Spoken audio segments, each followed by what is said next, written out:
Hello, everyone. Welcome back to I See What You're Saying, the Disciplined Listening Podcast. I'm Michael Reddington, and today it is my pleasure to welcome our next guest all the way from London, England, Mr. Graham Drew. Graham has an extremely interesting background where he was very successful in both the worlds of business development and procurement. And he took the lessons that he learned from both sides of the negotiating table, participating in many high-stakes, high-value negotiations to establish Cognis Consulting. And what he and his team do at Cognis Consulting is fascinating to me.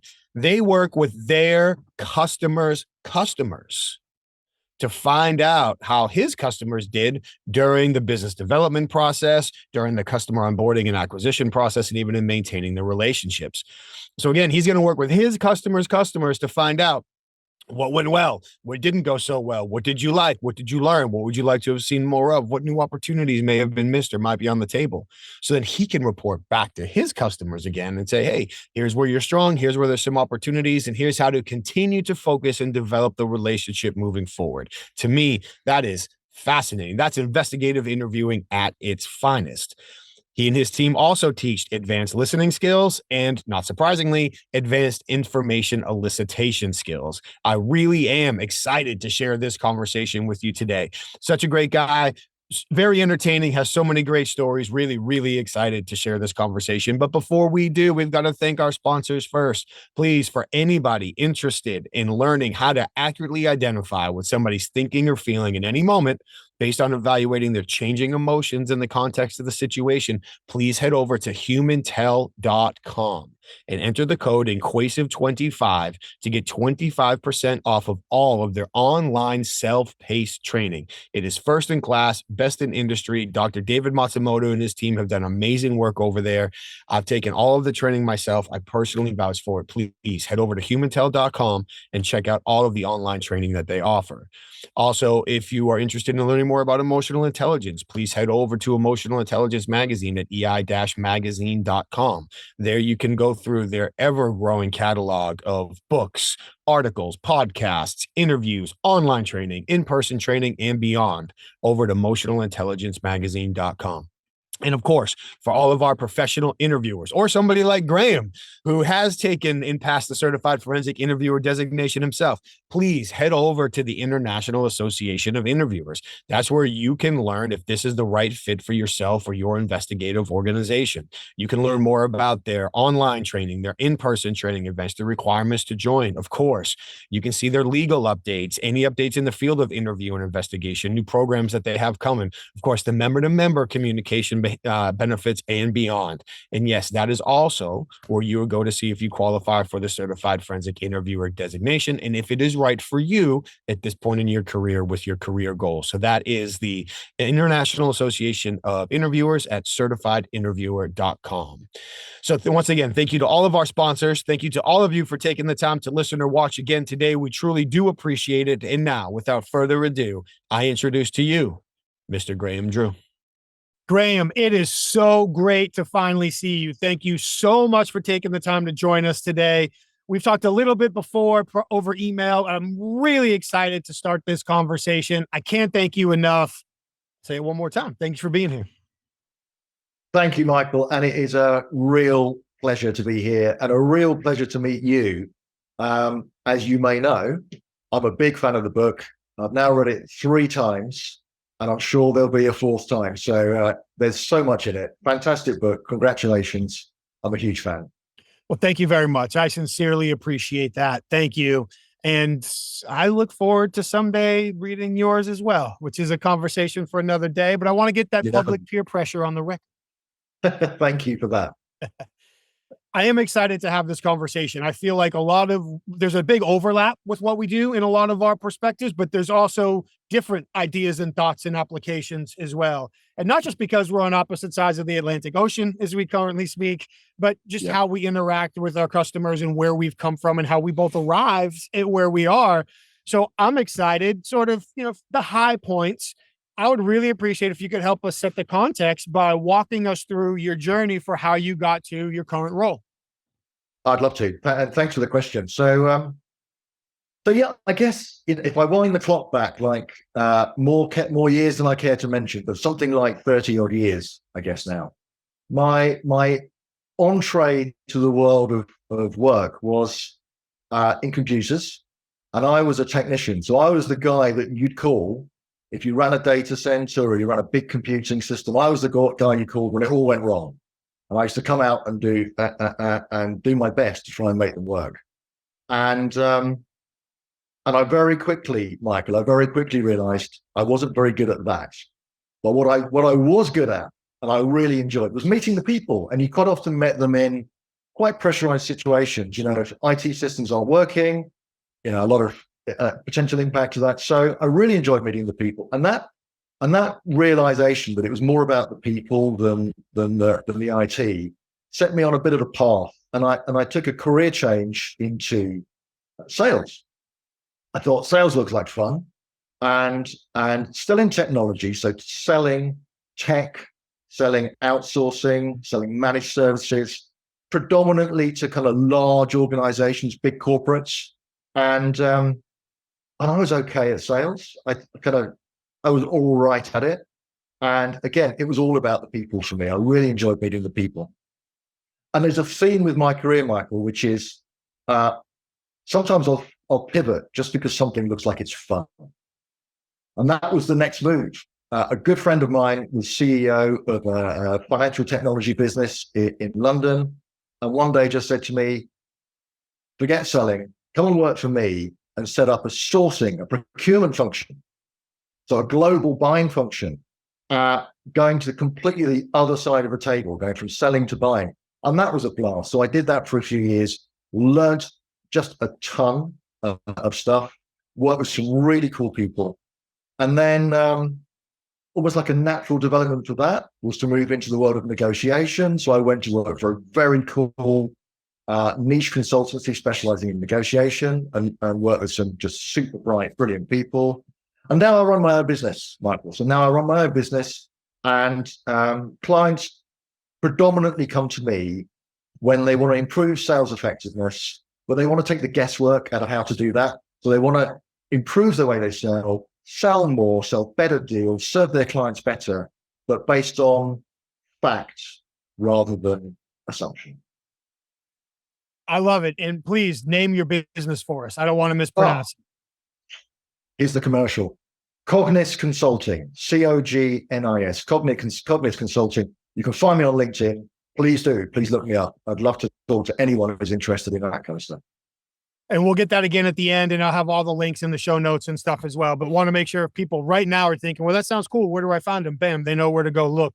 That journey is fascinating to me. I love bouncing from one to the next. It's very rarely that I meet someone that says, well, you know, when I was in high school, this is what I wanted to do. And lo and behold, it's what I still do. Like, there's some out there, but for the majority of people that I run into, I guess it's my bias, maybe, because it's me too. We start in one direction, bounce around and find a home somewhere else. And I imagine that working in the IT as a technician, as a problem solver, working in sales, flipping to the other side of the table in procurement, negotiation, now entrepreneurship, all of that has coalesced to create a pretty valuable and unique perspective on listening and persuasive communication. I mean, what a great question. Of course. So there was a key moment, I guess, that kind of aha moment. Well, there were a couple of those aha moments that led to where I am now. And in the selling world, I remember a particular situation. I was selling sometimes quite large value solutions to customers. You know, in this particular one was in the, you know, tens of millions of dollars. And I remember I'd worked on this deal for a year, and it wasn't successful. I didn't win it. So I lost that deal.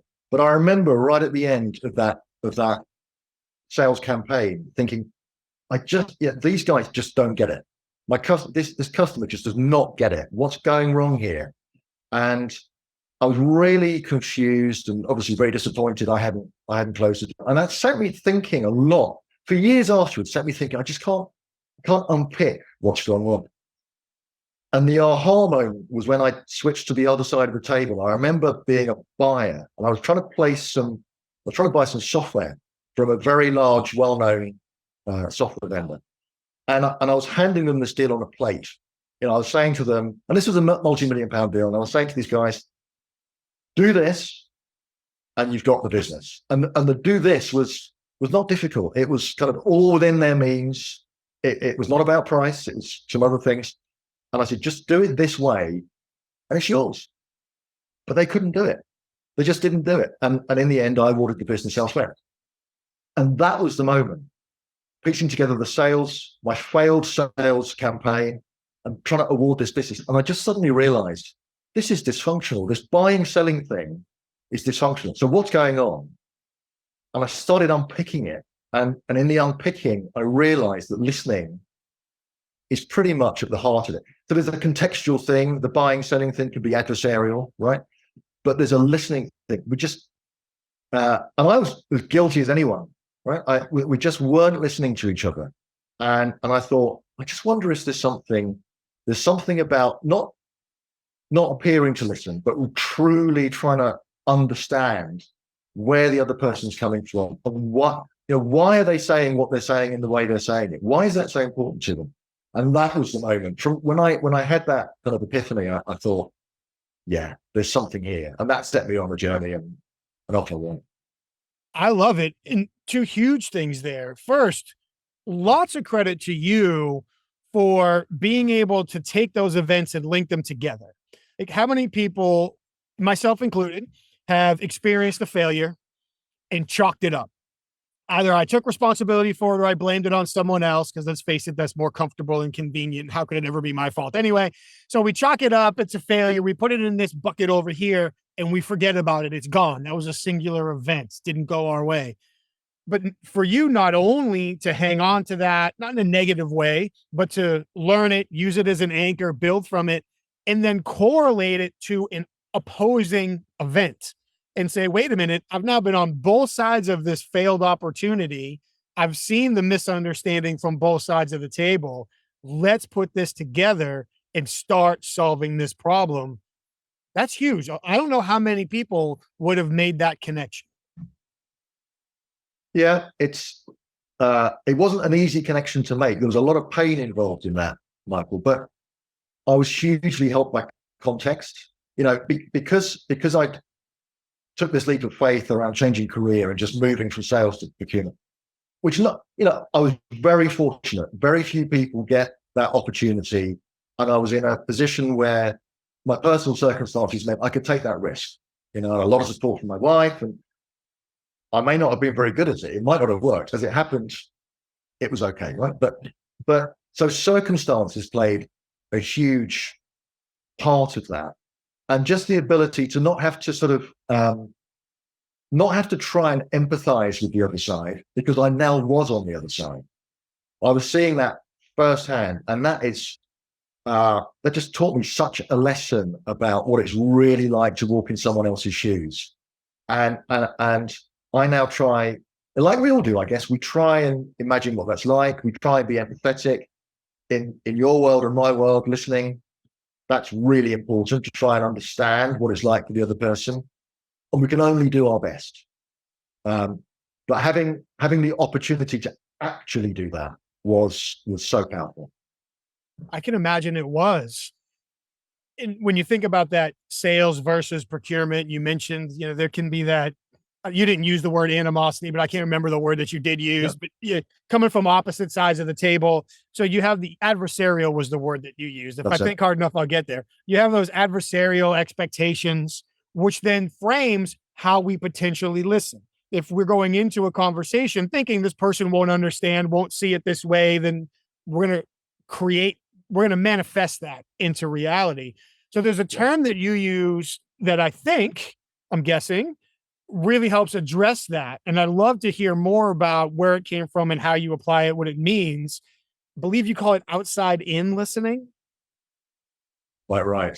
Yeah. And hey, I take no credit, because I think it's such a great term. I take no credit for that. So kudos to John Sills at the foundation, who are a great customer experience company. John's a good friend. And I remember explaining to John kind of what I do. So the way I help sales teams is to help them see the world through the eyes of their buyer, their customer. And the way I do that is I actually go and interview customers about their buying experience, and I unpick the whole process, start to finish, and all the objective and subjective things that have happened, and you bring those insights back to the sales team. You understand what have they done really, really well, and they should do more of in that context, and what is, where's their potential for improvement? What could be done better?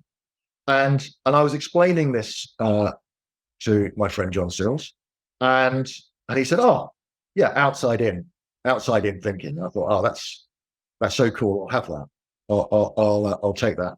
And so there's exactly that. It's shifting the mindset from trying to guess. If you think about how most sales organizations go about trying to improve what they do, and this is no criticism, right? This is just a reflection of the position they're in. They live in a pretty low feedback environment. So they know if they win or lose. They know what they're told by their clients when they speak to them, which, is pretty tainted in some, because people are trying to make a point in those conversations. They'll look at their CRM data. They'll look at what competitors are doing, and they'll pull all of that together, and they'll make some assumptions, some estimates about what they need to do next. And very often, actually, they make sensible decisions. These are professional people doing a professional job, and they're highly experienced. But almost invariably, in my experience, there'll be stuff missing. And the stuff that's missing is the stuff they don't know.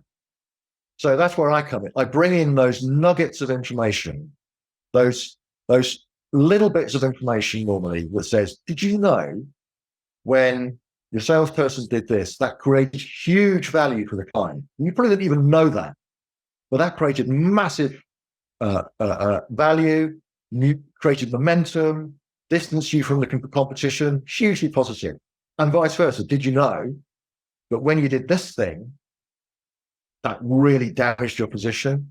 It slowed things down. It caused some concerns, some discomfort, some turmoil even. Did you even know that happened? And it's those things that you can bring back into the organization. And that's why we call it moving from inside out to outside in thinking. I love it. So I have so many questions. I think what you do is so fascinating. What's the typical initial reaction you run into if you call on someone, you arrive at their office, and I'm paraphrasing, obviously don't know, but in some way basically say to them, this other company sent me in to get you to tell me all the things they're doing good and not doing well, so I can go back and tell them if they can sell you more stuff. How do they initially react to that? Yeah, well, so it's all in the framing of that conversation. So people kind of know it's about selling them more stuff. Well, that's not a bad thing. I mean, as I say, I've been a buyer, having customers, having suppliers who want to sell me more stuff. I need that stuff. I need what they've got. So that's not a bad thing. But I would normally describe it as, and this is reality for most of my clients, they don't look at it necessarily as, how do I sell more stuff? These are sophisticated, mature sales professionals. They do look at it as, how do I serve my client better?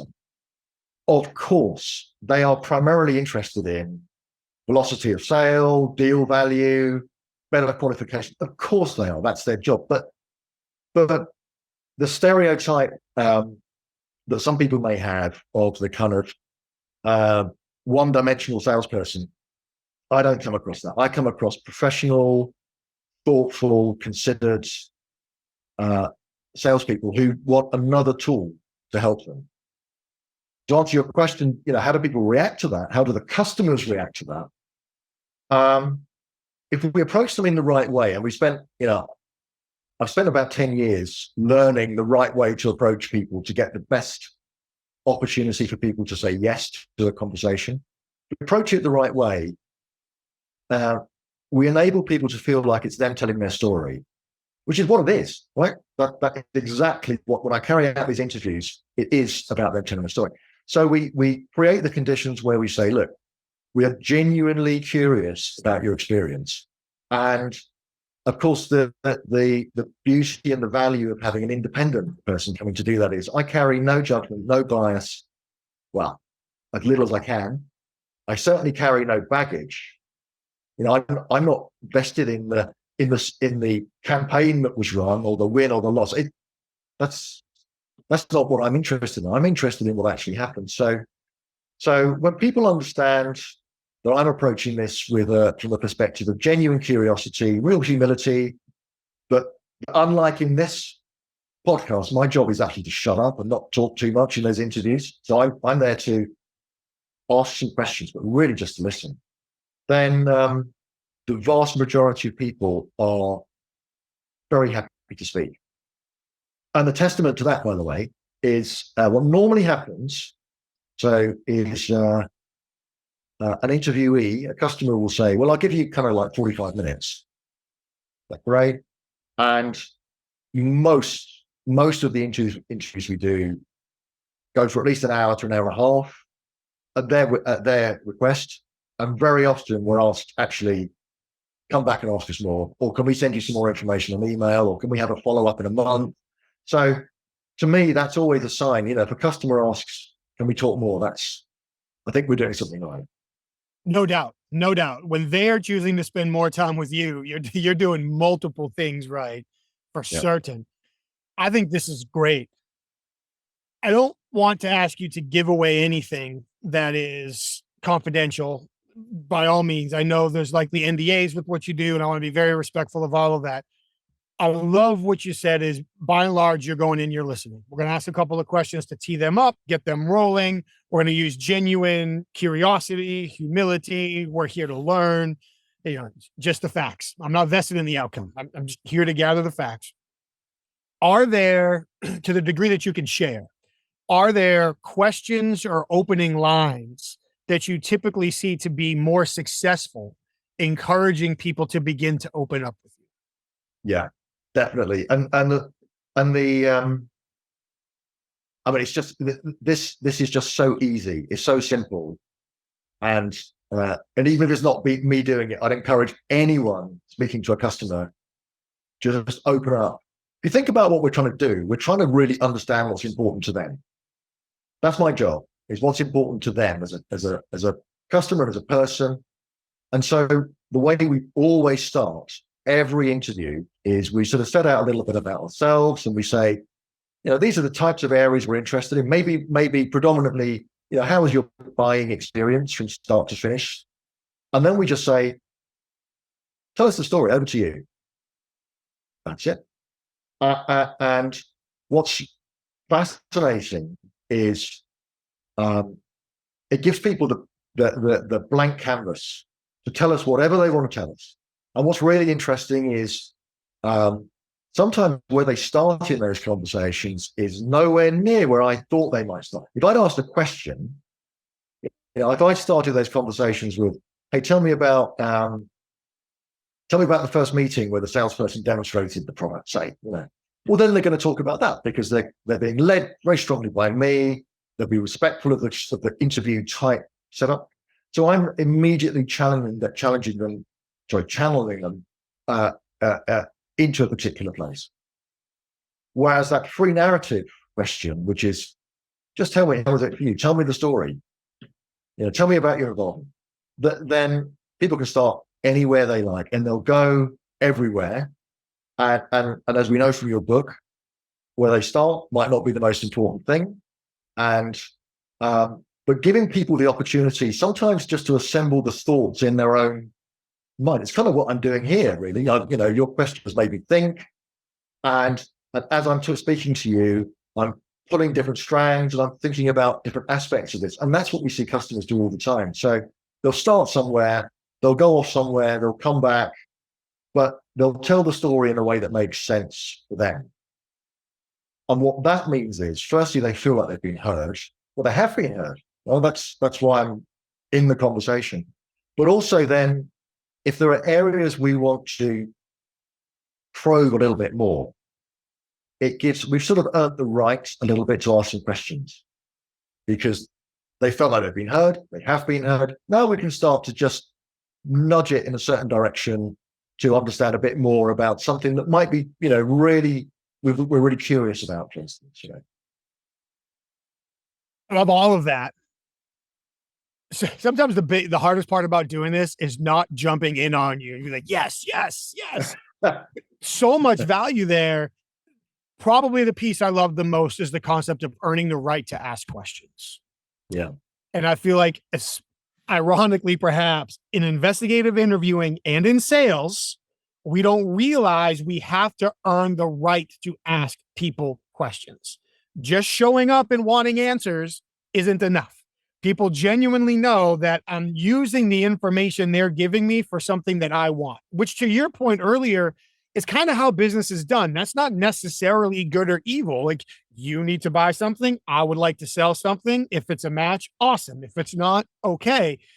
But people, it's natural for them to be on the defensive, or for them to be a little bit more close to the vest, if you will, with the information that they want to share. When you earn the right to ask questions, those barriers just strip away. And I love, just tell me your story. Everything you said, 100% spot on. And just because I can't help myself, they'll often open up with what's the most important thing to them.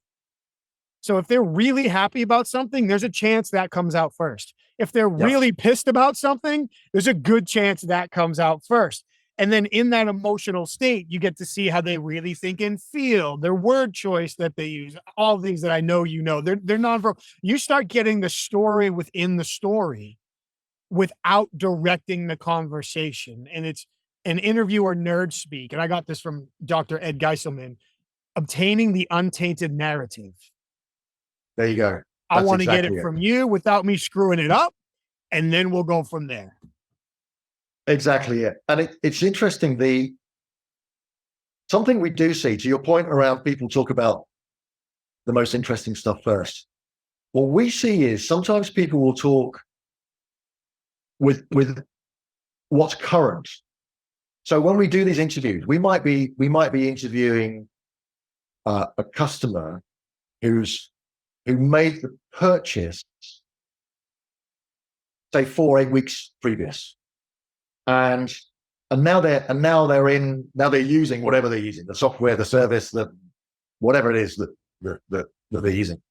And so sometimes in that first bit of the interview, they'll talk about, something happened today, a good thing about whatever it is relative to that supplier.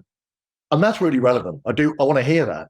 But I also want to understand what happened 8 weeks ago when they were making the purchase. Or maybe even with some of the customers I work with, maybe even like 2 years ago when they were going through when did that business need first become apparent? When did they first realize, hey, we need to go and talk to some suppliers about helping us with this business need? What happened then? Who was involved? What were you thinking about? How did you approach it? What did you feel about it? What were your concerns? What were you really optimistic about? So those are the types of things that actually, we want that whole timeline, or as much of that, because that's all rich information from my customer, which is the sales organization, so they can help their customers, so they can serve them better in the future. And I do want to highlight that's what it's all about. We're trying to gather, your clients are trying to gather this information so they can do their job better, which then results in better outcomes for their clients. I mean, this is all based around better outcomes for their clients. Are there particular, and again, I'm not looking for secret sauce, I know NDAs and such, are there particular questioning techniques that have been more successful for you to get from this is what happened yesterday to this was my experience 8 weeks ago? Yeah. And we're constantly learning, Michael. So I've got a mantra, which is, I just learn from the best. So I'm such a simple guy. If something works and it's being stress tested and it's effective, I'll use it.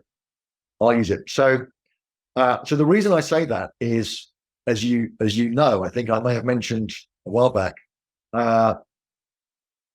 I've just completed my certified forensic interviewer Wicklandy-Zalowski training, which has been really interesting. And I'm currently going through training through clean language interviewing, which is a very different technique. So pioneered by David Grove. So very different. So the reason I mention those two things is, I mean, they're fundamentally different things.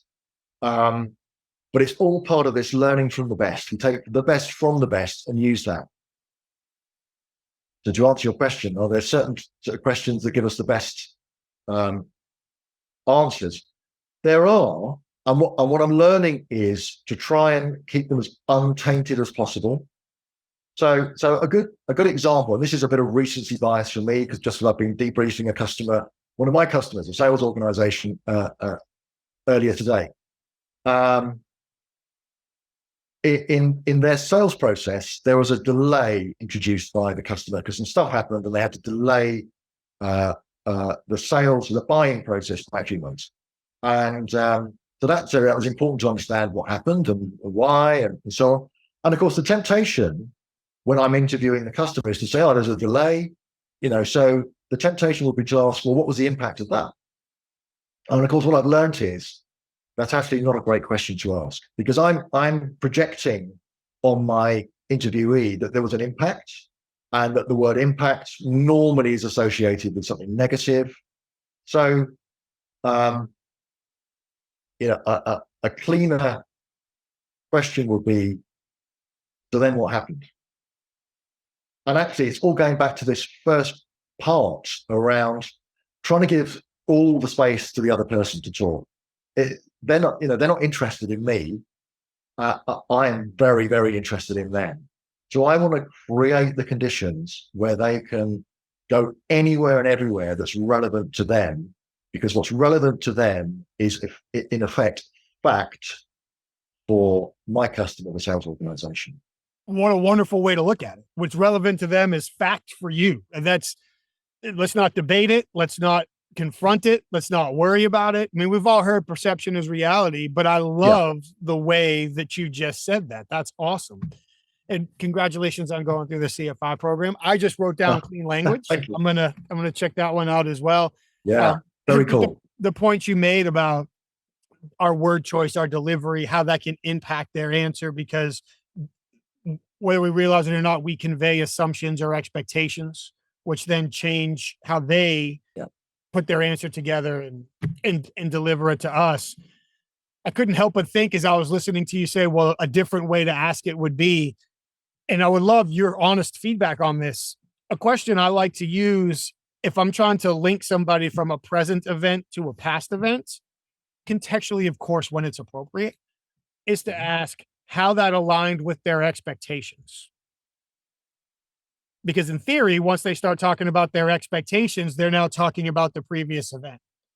And now that they're talking about the previous events, I could start unpacking that and I can start working from there. So I try to use that as a bridge from time to time. I think that's a great question. I think that's a wonderful question. And of course, so that's going to flush out so much really interesting thinking on behalf of the other person. One of the things that we have to be careful of is the interviewee kind of reverse engineering their thinking a bit. So that can happen, and they won't be doing it deliberately, but it's just, time passes. They've now had experiences now they hadn't had at the point. And something we see quite a bit happening is, so all organizations will have a buying process. Large organizations particularly will have a way that they go about buying whatever it is they're buying, whether that's buildings or commodities for production or software or whatever, services, whatever it may be. They'll have a process. They'll have systems, they'll have people doing particular functions, they'll have policies and guidelines and process and governance and all those things. And the reality is, very often the actual buying activity will be in line with that process, but we won't necessarily stick to the process in time, just because it wouldn't necessarily be appropriate. It's not because someone's done something wrong or underhand. It's just, the book says do this, but actually on this occasion we decided to do something different because it was better for us. That's a perfectly appropriate thing to do. But one of the things we see when we do the interviews is people, when we ask the question around a bit like yours, so how did it align with expectations or take on the journey? People sometimes, what's in their mind is the process rather than what actually happens. So that's why that free narrative at the beginning is quite interesting, because what we'll then do is we'll look for, sometimes there are little disconnects, and someone will say, this is the story. And then I'll say, well, if I was to use your question, which I think is an excellent one, how does that align with your expectations? They might take me back to a bit of process, a bit of thinking that would have happened in a governance meeting that maybe didn't actually happen. Now, that's not because they're being dishonest, far from it. It's just because people's memories don't work in that way, and they're doing their best to recollect what happened. But it's quite important for us to know how they actually went about the buying process. Because again, if we understand the difference between, what their playbook says and what was actually appropriate for what they needed, then we can serve them better, because we can serve up the right intervention, the right content, the right people, the right information. We can serve that up at the right time, rather than necessarily spending all our time thinking about the process, which sometimes can be a bit flexible. Oh, most of the time, I would imagine it can be a bit flexible. There's something, government agencies tend to be a little bit more inflexible for lots of understandable reasons. And depending on the product that's being purchased, it has to be a little bit more inflexible. But many times there is flexibility in the process. And the point you make is spectacular. This is how they say they do it. This is what's on the book. This is the postcard, if you will, but this is how it really gets done. And if we can learn that, then we know how, when, where, who to hit them with in order to get to the outcome. Yeah. And of course, the same happens the other way around, Michael, as well. So I should say, when we go into these engagements with sales organizations, the first people I interview are the salespeople, right? Because I want to see, they are my client. They're the people I'm serving here. So I want to understand the world as they see it. So how did they run the campaign? What's the relationship with the customer? What were the notable events that they saw? What worked for them? What didn't work for them? Where do they think we should be probing for more clarity and insight? So they're the first people we interview. And of course, salespeople have their own processes. They've got, and quite often they can be quite rigid. So that's, again, a really curious place to see where process meets process, and it doesn't always work. I've been working with some clients where their process is a bit about establishing, financial metrics really early on. And actually, that's highly appropriate in some contexts for some customers. For others, it was less appropriate. It was actually becoming a frustration to them. So learning from these insights about where to flex the sales process is really important. Yes. Again, I'm trying to I'm not going to interrupt or add to that. How often do you find, see if I can ask this in a way that is clear instead of just wandering all over the place. You talk to the salespeople, and as individual, let's say there's 5 sales reps on the team. They're more or less traveling in the same direction, but they're taking different sets of roads to get there. They have their own individual process. Then you speak with the sales manager, sales leader, sales executive, whoever it might be, and they say, this is the process we follow, which probably intersects with those other 5 processes at some place, but likely isn't the same. Is there particular work that you've done or successes you've seen to help make those changes and get those more aligned so those companies can be more consistently successful? Yeah, absolutely. Absolutely. And this is why when I go into these engagements, the sponsorship for me from the sales organization has to come senior. So it's got a chief revenue officer, or it could, sometimes it's CFO, could be COO, could even be CEO. It has to be someone senior. So they've got the the ability to make those changes, to understand. And look, the reality is, these are, if not, they may not be mature organizations. They may be, some of the people I work with are startups selling comparatively low value deals, but they are mature people. They're sophisticated people. You wouldn't, my clients wouldn't come to someone doing the work I do unless they were open to making change. It's kind of pointless, right? Why would you have someone looking for change, looking to come back and say, here's some great stuff you didn't know that's great. By the way, here's some stuff that you might need to change. And some of that stuff you might need to change could be a bit inconvenient. This idea of inconvenient truth. It's kind of, well, it may not be what you wanted to hear, but it is what your customers think. So people have to be, my customers, my sponsors have to be open, and they are open to the concept that what they hear is what they hear. What I bring back is as we mentioned earlier, is perception is reality. So this is facts from a customer perspective. Now they can choose what they do with it when they have that information. And sometimes the right choice might be, we listen to it, we've heard, we're not going to act on it quite yet. Maybe they want to get some more data. Maybe they've got some other plans that are going to address those things that have come up. But 9 times out of 10, my customers in the sales organizations are highly responsive to what they hear. These are professional folks who want to do a great job. And now they've got some more information, some more tools to help them do a better job. So whether it's in terms of process change or individual performance or individual customized sales approach, people seem to be very keen to hear what their customers think. And they should be. Like, as pragmatic as I think I can make it, we try to make this the best decision possible based on the information we had available at the time. So not just more information, but higher quality information should lead to better decisions. And in the scope of what you're talking about, should create better partnerships, longer lasting customer relationships, more problem solved, greater outcomes for the buyers as well. Yeah. And there's an add to that, which is sometimes when I'm engaged to do my work, it's because the sales organization they want to make a change. They know that they're pretty confident that they want to make some kind of improvement, but they don't necessarily have the evidence to go and make the case. So, my argument is the strongest evidence you can get is what a customer tells you. So getting that evidence, I worked with a great salesperson recently who she was running a large campaign. It was kind of very visible within the organization and very important for her career.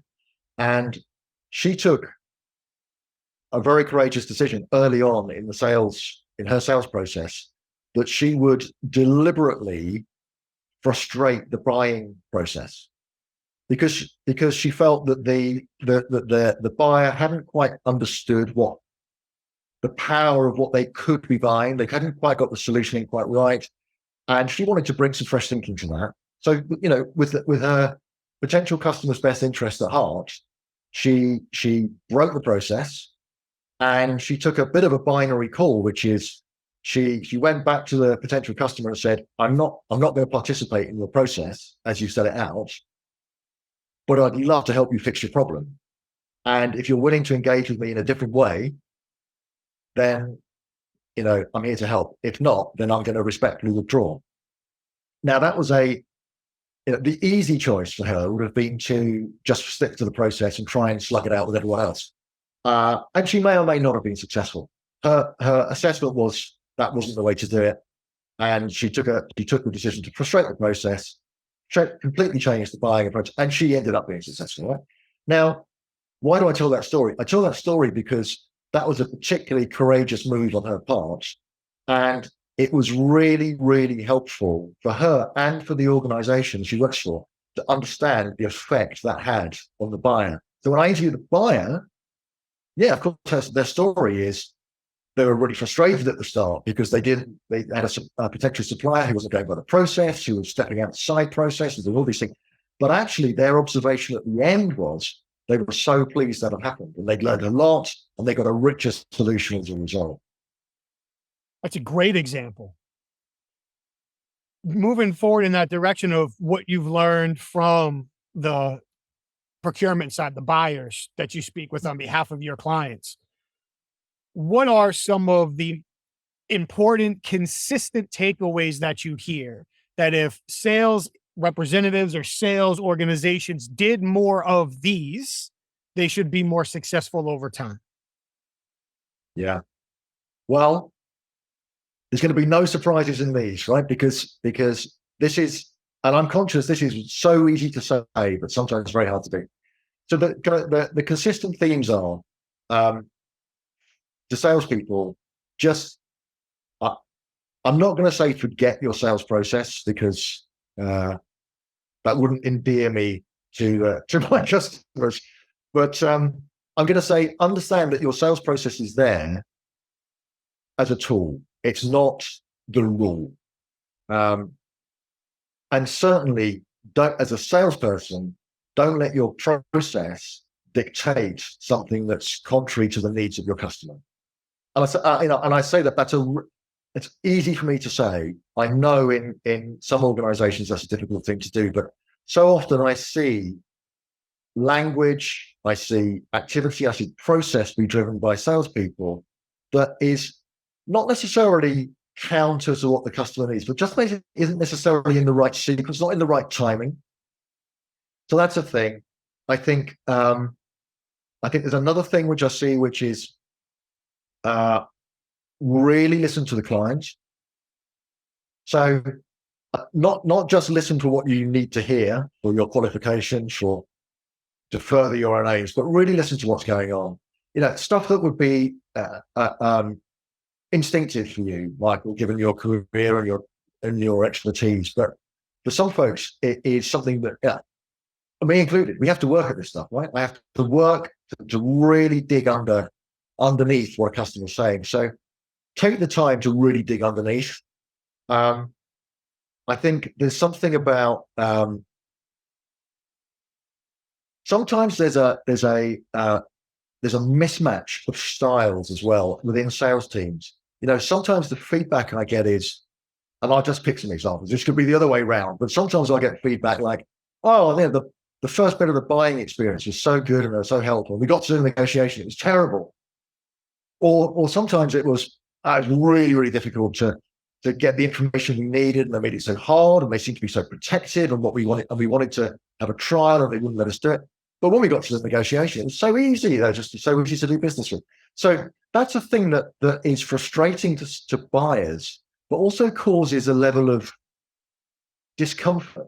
Because if they're having that experience in the buying process, of course, buying is just the start to actually being a customer, right? So if it's difficult in the buying process, wow, what's it going to be like when I'm an actual customer? And I might be locked into the supplier for the next 5 years. So there's some things to look out for, I think. I think those are all great call outs. If the very easiest, don't make it hard for people to give you their money. Yeah. I would love to go back. You mentioned working on some of those listening and observation skills. And I'd love to ask you about that. To be completely transparent, I had to do that as well. And I still do that. And if you ask my wife, I probably need to learn a lot more. But for me, I can go all the way back. I won't take people too far back, but even some of the earlier roles I had prior to my investigative career, there were elements of listening and observation that I didn't realize at the time in some of those. But when I look back at the team at Wicklander Zalowski that I was with, almost always, when we got called in to participate in an investigation, which for us meant interrogation, we weren't actually doing the digging, we were there to talk. We were there to have conversations with people, the cases had multiple suspects, no evidence. Everybody had already been interviewed. That was probably weeks or months ago. We're coming in to try to salvage this thing. So literally, I need to engage with somebody in a way so they give me what I need to get the truth. I'm going to have a plan when I get there, but I literally need them to tell me what I need to do to get them to tell me the truth. So it sounds kind of funny, But having conversations with people that wanted nothing to do with me and not just socially, professionally, taught me a whole lot about listening and observing. So there's an ongoing education there as well. I'm curious for you, what are some of the techniques you use or tools you've developed in order to create that listening ability in yourself? Wow. I unashamedly take the best from the best. So I've made it. I've been very fortunate, Michael. I've had the opportunity to work with some very, very proficient, interesting people, and you get that opportunity. I just learn whatever I can. There are some notable examples which I'll highlight. I had the opportunity to become an advisor to a small business, now a growing business, set up by ex-human military intelligence folks. So people with a very, very, very cool, extraordinary background, and completely dislocated my expectations of what people in that kind of role are all about. I had the stereotype image of those types of people, and nothing could be further from the truth. So just working for a number of years alongside people with that kind of experience, I just learned so much. And the same is true with other people I've met. So journalists, people in the medical profession, law enforcement, whatever it may be. There's never a conversation I have where I don't take away something, that and of course then there's the more kind of structured stuff. So, for example, gaining the CFI accreditation. I mean, it's a bit out there for what I do because I'm not doing interrogations, right? And I'm not in that world, but I am doing interviews, right? I am interested in creating the conditions for people to want to speak. I am interested in being able to read someone's emotions as best I can. So there's always something to learn from all these areas, and hence I go back to this clean language reference I made earlier, which is the thing that we're studying at the moment, which is how to have conversations in a way that takes the conversation as little as possible. I love that concept. And I can speak to not the same people and not the same experiences, of course, but the amazing opportunity to be around super smart people and take as much as we possibly can from them. And especially the ones that don't necessarily immediately line up with what we do and how we do it. Because often it is those outside perspectives and ideas that, if we can hang on to them, kick in at just the right time to help us create new solutions in novel situations. And I would stand pretty confidently that you are an investigative interviewer. You're not an investigative interviewer in the criminal sense. I bet you could do quite well in it based on what you've shared. But you are absolutely an investigative interviewer because you spend much of your time investigating somebody's experience and situation. Yeah, for sure. To gain information from them that other people are then going to make decisions based upon. That's what we did. That's what my friends and former teammates still do. That is investigative interviewing in its truest form. So yes, and you probably didn't need to learn all those American case laws to get your CFI designation. Those will likely add zero value to you whatsoever unless you end up playing trivia in Montana in a bar someday. Yeah. But a lot of the concepts that you did study apply absolutely directly to the conversations that you have. And I love the phrase that you used, creating the experience they need in order to share the information that we require and developing the tools to get there. It's a spectacular approach and mindset to help create the success that you've had. Yeah, thank you. And you're right. I didn't need to know about the Sixth Amendment or, and I may get this wrong, but Garrity versus New York, I think was one. Yeah. So, as long as you're not a police officer under investigation, you don't need to know that. Yeah, exactly. So, but here's the thing as well. And I kind of referred to this earlier about having been in a really fortunate, I consider myself very fortunate in many, many ways, but being in the fortunate position of being able to do stuff that I think is fun. So this thing around learning new techniques and honing techniques and speaking with people like you, right? I get to do this. Like not many people get to do this stuff, right? This is fun, and I'm learning, and so for me, part of the buzz of this, there's the buzz of doing the interviews, which I love doing. Well, they're just so much fun. But there's also the buzz of getting better at my craft through learning. Now, you can learn through the kind of the textbooks, and you can learn by speaking to experts. But something I really enjoy doing is piecing together disparate bits of information from different disciplines, as you referred to earlier. You're exactly right. Learning from someone who's a nurse. What can I learn? They're in the medical profession. They're something completely different to me. But learning how they speak to a patient, learning how they allay their fears, how they gather information under stressful conditions. There's always something relevant. And even if it's just that tiny, tiny piece of information, you think, oh, that's at some point that's going to become very relevant to me, or I'll just remember that because I'm going to have to use that at some point. And invariably you do. And the more that stuff happens, the better we become, I think. I love it. Love it. I know you're busy. I'm trying to keep it on the clock. I feel like we could talk. One of these days, we're going to have to continue this conversation over a pint on one side of the ocean or the other. We got to figure out how to do that. But we talked about the positive side of what you learn from your clients. What should sales professionals do more of?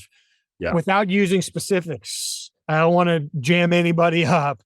Can you share a few examples on the opposite side? Maybe some of the more common or more striking mistakes might be the right word, but well-intentioned decisions that didn't have the desired outcome that we can all learn to avoid.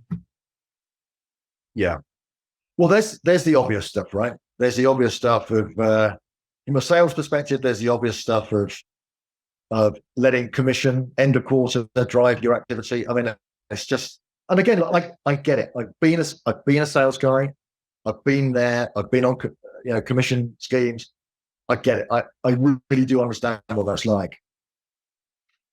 But boy, you're going to kill your deals if that becomes the overriding factor. So, whatever, that's, you don't need me to say that. Everyone knows that. I will highlight something from the other side, though, if I can answer it a slightly different way, Michael. So, please. Something we learned from buyers. One of the things that customers can inadvertently do, and it normally is inadvertently, is they can sometimes be very prescriptive on the way they want to say the terms of the deal or the way they want to contract. And what's interesting, talking to salespeople, is the effect that has. So if a salesperson is selling to a customer or a prospect who they know is going to have a particularly tough stance on a particular contractual term, or going to make a lot of changes, or be indecisive, or those types of things, they'll factor that into the deal. And why wouldn't they? Well, that's their job. So, and I think some buyers might not appreciate the effect that can have, how profound that effect can be. So, as a salesperson, when I do the interviews internally first, and you hear a salesperson say, "Oh yeah, well I put another 5% on the price because I know what these guys are like." Oh wow, that's actually really important, because you're baking in a premium on price that perhaps you didn't need to, because actually this is an inconsequential term from a buyer perspective, but somehow it's got in the middle of all this, and it's not going to get unraveled in the normal buyer-seller conversation. So I think there's learnings always round that comes out of this stuff. There have to be. There absolutely have to be. I love this. We're going to have to find some time to continue this conversation, maybe do another episode a couple months from now. There's so much that we didn't dive into, different listening techniques, questioning techniques, examples from the conversations you've had. There's still so much meat left on the bone. I highly recommend for people, not just in the UK, but especially here in the United States, who are interested in connecting with you, to do so and to ask you questions and to learn more. For the people that might be interested in learning more from you or engaging with you, if it's appropriate, where should they go? How can they find you? Okay, thank you, Michael. So LinkedIn, and you'll find me, Graham Drew, Cognis Consulting, Cognis, Cognis Consulting. So LinkedIn is the place to get me. And whether If you just want to, if you're a potential customer, that's great. If you just want to chew the fat about this type of stuff, I love it. It's my job, but it's also my hobby. So I'm open to connection. Please reach out. Fantastic. And I will make sure all the links are in the show notes as well, so everybody's got those. I can't thank you enough for being here, especially with the time zones and lining it all up. Thank you so very much. I thoroughly enjoyed this conversation. You shared so much value and so many different perspectives and ideas in such a short time. I really, really appreciate you being here today. Thank you. Thank you, Michael. It's been a real privilege to be here. Thank you very much. Stay safe, take care, and I'm serious. Let's keep these conversations going. I look forward to keeping it alive and open. Great. Thank you. Take care. Thank you. Graham, thank you so much. What a fantastic conversation. I really appreciate you taking the time to be with us today and to share so many stories, examples, and teaching points. I really, really do appreciate it. Everything we talked about today applies to both sides of that business coin, sales and procurement, to developing stronger relationships, being more self-aware, being better investigative interviewers, doing a better job in our family and personal conversations. Thank you so much. And Graham, you're right about so many things, especially the strongest evidence is what the customer tells us. What a great line. Graham, thank you so much for joining us today. I really do appreciate it. Before we go anywhere, we want to make sure we thank our sponsors on the way out. Once again, HumanTell. Head over to humantel.com and please enter the code INQUASIVE25 for 25% off all of their self-paced online training. I promise you, once you start taking the training, you will learn to see things that you can't unsee when it comes to understanding how people's emotions change in real time and how identifying that can help us be much quicker in developing rapport, building credibility, understanding where they are, and navigating emotional conversations together. Of course, Emotional Intelligence Magazine at ei-magazine.com for their ever-growing library of emotional intelligence resources, from books to articles to blogs to podcasts, interviews, training programs, and beyond. And of course, head over to certifiedinterviewer.com for the International Association of Interviewers. See if membership in the organization and all of their available resources are right for you and your team. And of course, if you're interested, please see if you qualify for the Certified Forensic Interviewer designation, and if that is what is best for you, either in your current or next stage of your investigative interviewing career. We really do appreciate everybody being here and listening once again. Thank you very much. Please do all the things the algorithms ask us to do. Please like the program. Please share the program. Please comment on the program. Please subscribe to the program. We really do appreciate it. Thank you very much. And of course, leave your critical feedback. We'd love to hear. What do you like? What would you like to hear more of? What would you like to hear less of? What can we continue to do or do different, as we're always adapting and looking to improve what we do here. Once again, thank you so much for taking the time to be here. Thank you to our sponsors for making it happen. Graham, thank you so much for the conversation. Please stay safe, take care of each other, and we'll see you next time.